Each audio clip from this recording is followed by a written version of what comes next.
TVPS Deklia. Bunga raya mekar berseri, indah mewangi di Taman Permai.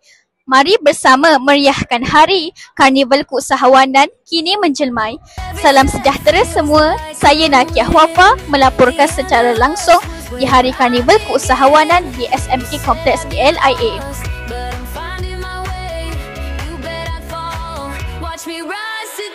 Wah, meriah betul suasananya di sini dengan pelbagai gerai makanan, permainan dan jualan kreatif daripada usahawan muda kita.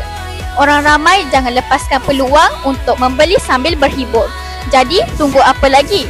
Jom datang ke Karnival Keusahawanan SMK Kompleks KLIA dan rasai sendiri kemeriahannya.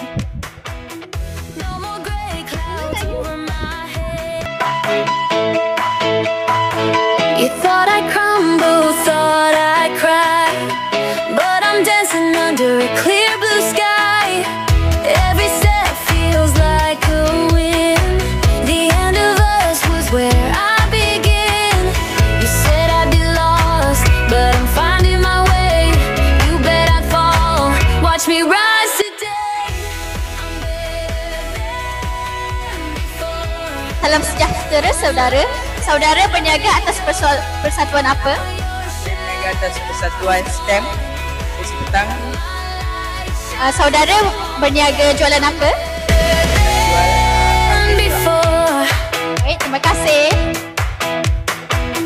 No more grey clouds over my head.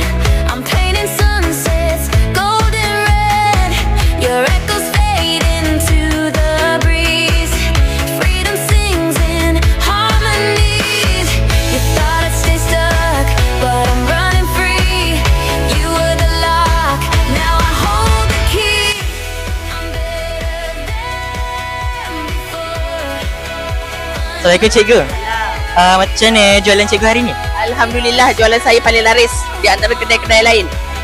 Okey, cikgu, apa best seller cikgu hari ni? Okey, best seller saya air mojito ni, blue lemon.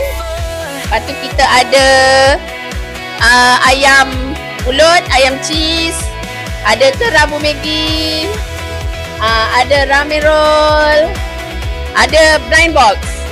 Okey, tu yang surprise tu, orang suka beli. Okey cikgu, terima kasih cikgu.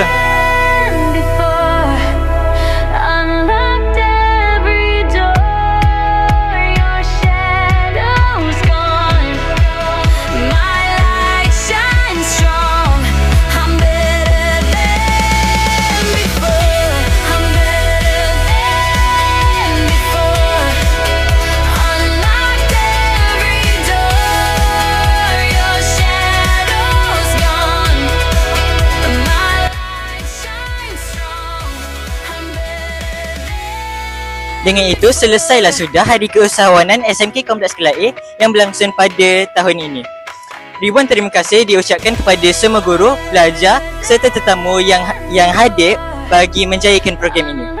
Semoga pengalaman hari ini memberi inspirasi untuk kita berusaha dan maju ke hadapan. Terima kasih.